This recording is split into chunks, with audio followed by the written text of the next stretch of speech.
Today on UI7 Newsbreak, the Champaign Unit 4 School Board votes against a statewide resolution to arm teachers on school grounds.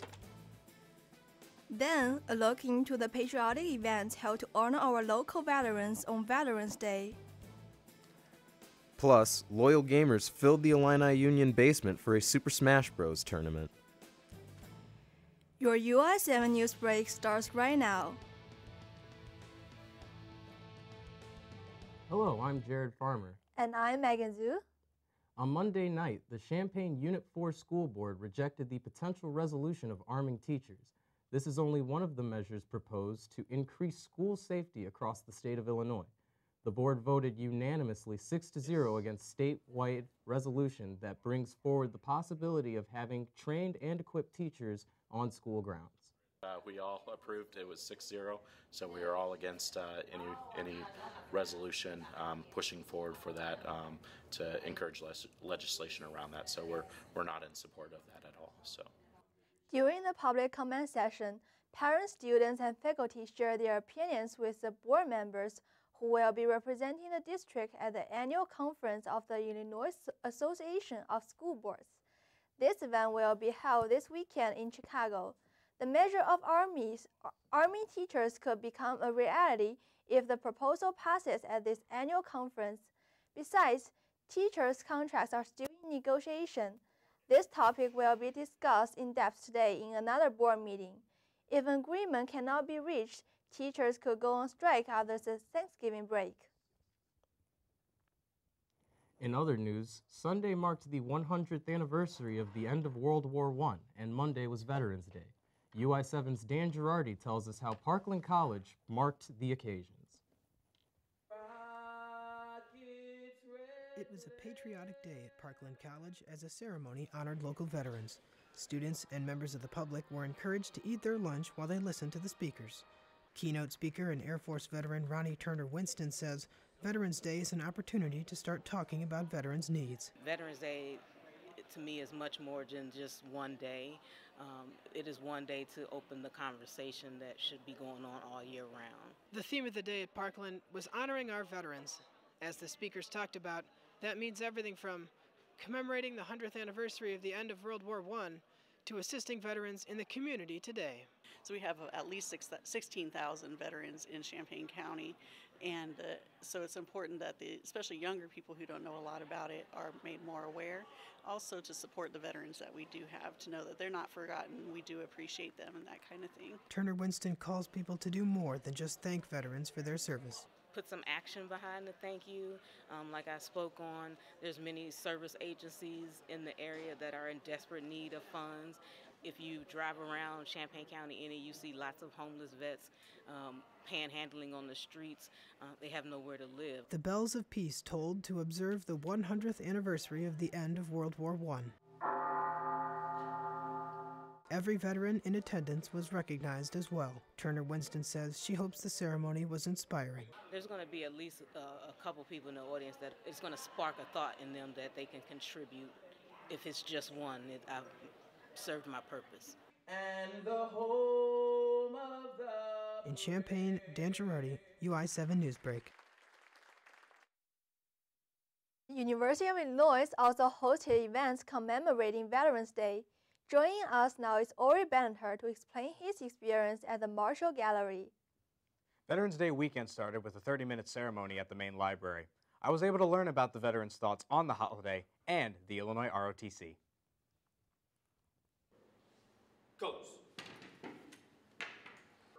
The posting of the colors began the Voices of Veterans ceremony at the main library last Friday. One of the speakers was Major Jason Heidbreder of the U.S. Air Force, who served in Operation Desert Storm in the early 90s. With focus on sales and a day off work for most, Heidbreder feels the true purpose of the holiday is fading. A lot of times it's not seen by people outside of the military or that don't have a connection to the military as a holiday that is for a kind of a reverence. Some locals took time before their weekend to greet and thank Illini ROTC members before the holiday began.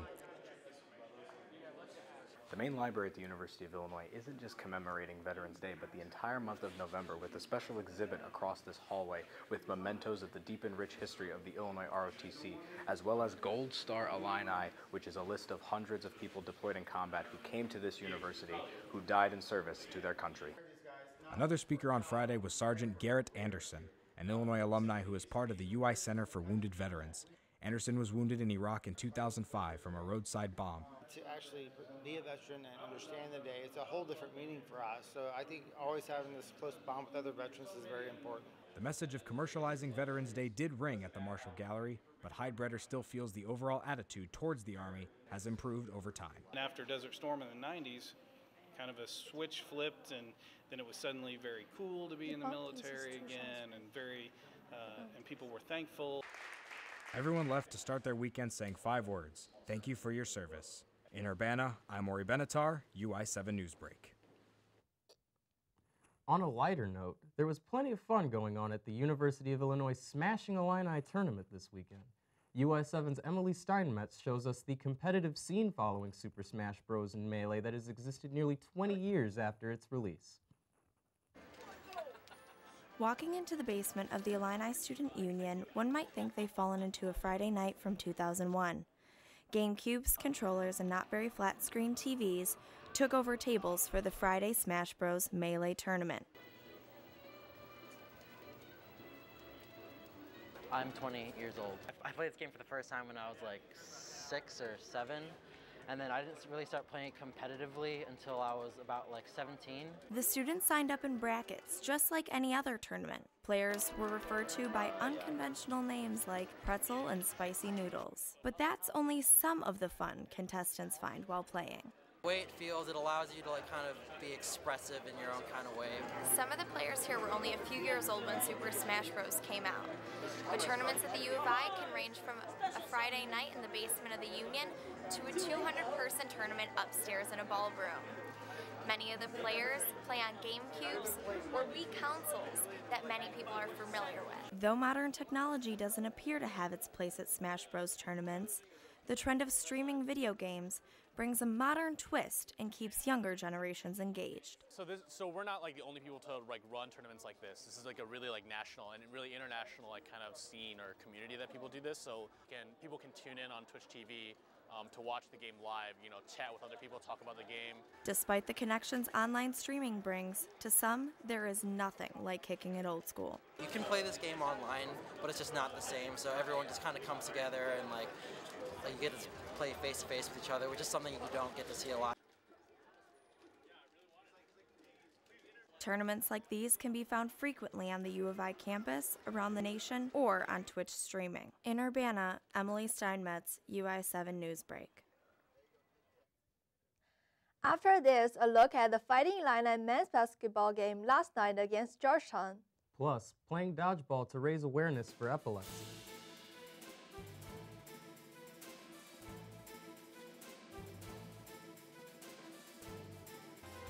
Happy Thanksgiving! Oh my gosh, I'm so excited for break. Rebecca, what are you most thankful for this season? I am most thankful to have as wonderful of a co-anchor as you. Best friends. I love that so much. I'm so thankful for GMI and all of the awesome things that we have planned this week. So guys, tune in on Friday to find out more about what we're thankful for this season. So excited! Yay!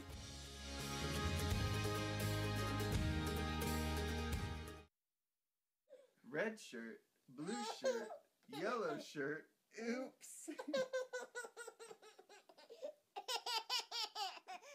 Yellow pants, red pants, green pants, oops. Truth is, I'm impressed. I haven't been asked such intelligent questions in a long time. Nice. Thank you. You're very smooth. You're very smooth yourself.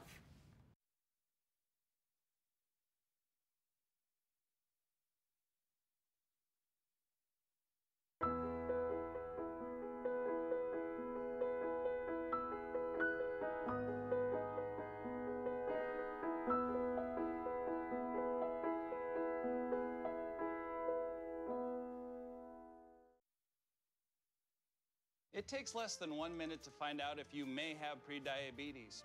You can do it here. But I get it, you're busy, and busy people can't have prediabetes. I read that wrong. They can, okay? Just go to the site. I sent him a text. He texts me back and say, "Who dis?" The next few weeks, you just made fun of me, like would answer the door and say, "Who dis?" Who dis? Drop off a warm meal and get more than you expect. Volunteer at americaletsdolunch.org. After 15 years of smoking, Eva Marie quit. There's a new lung cancer screening that could save her life. You stopped smoking. Now start screening. Learn more at savedbythescan.org. The University of Illinois Division of Intercollegiate Athletes announced they will soon break ground on a new state-of-the-art indoor practice facility. A $3 million pledge from Susan Atkins is turning the dream into a reality. The 26,000 square foot Susan and Clint Atkins Baseball Training Center will include a large training space and recruiting lounge. The center will hold an entire baseball infield with ceiling-mounted nets for hitting and pitching practice. The $8 million facility is expected to be completed by 2021. In other Illini sports news, last night's game against the Georgetown Hoyas came down to the last minute. While they didn't come away with a win, the young players of the Illinois delivered some intriguing performances in their second game of the season. Both the Illini and Georgetown came into their Tuesday night matchup undefeated and optimistic about each of their rosters filled with veteran leadership and young talent. Georgetown defeated Illinois 88-80. Despite the loss, the Illini still seem confident that they can be something more. This group's going to develop and continue to grow. I'm excited. Every night, the rest of the way for us. The rest of the way for us is like this. Real dudes, man. Guys that are really good players. For the Illini, the freshman five-star phenom Ayo Dosunmu led the game in scoring, shooting 9 from 15 from the field and even making 3 out of 4 three-pointers. While Dosunmu had a strong game, he doesn't think he did enough. I'm just upset with myself because I feel like the fans gave it their all cheering, and then we just couldn't get the W for them. Georgetown was able to overpower Illinois down the stretch with their size and bench depth, as Georgetown's bench was able to outscore the Illini bench by 22. The Hoyas pulled ahead late, and the Illini were lacking in the shooting and defense to come back into the game, something which could have been contributed by a player who was not in the arena on Tuesday night. Fans were eager to see a 1-0 Illini team prove themselves against a strong non-conference opponent at home. Right before the game, however, it was announced that star sophomore guard Trent Frazier would be out on a concussion protocol.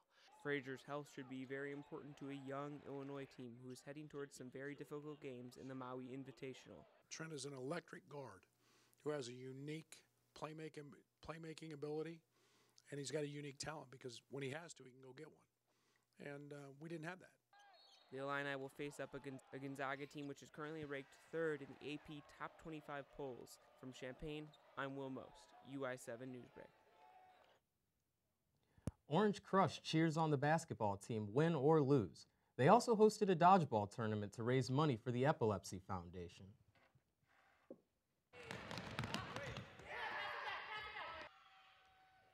The cold temperatures didn't stop people from going to play dodgeball this weekend. This tournament was organized to help raise money and awareness for epilepsy. Braylon Walker's battle with this disease was the main cause that encouraged this event. He is the son of Jamal Walker, the assistant coach for the men's basketball team. As the game goes by, Braylon lifts the spirit of his team. The match was open to all of those who wanted to participate. Even some basketball players came in and joined in on the fun. There's a reason sports are indoors this time of the year, because it sure has gotten cold outside. Friday will be sunny with a high of 41 and winds around 8 miles per hour. Saturday will be mostly cloudy with a high of 39. Sunday is shaping up to be partly sunny with a high near 37. Make sure to bundle up Sunday night as there's a chance of rain and snow showers. For more of our stories, please follow us on Facebook. Or see more of our stories on our YouTube page. This is our last show until after Thanksgiving. Our next live show will be 30 minutes on December 12th at 11 a.m. So Megan, what plans do you have for this Thanksgiving break? I'm just planning a trip to Cuba and Miami. Wow, interesting. Yeah, go to the beach and taste the food there. All right, well, that's all we have for this edition of UI7 Newsbreak. Thanks for watching. Have a great day.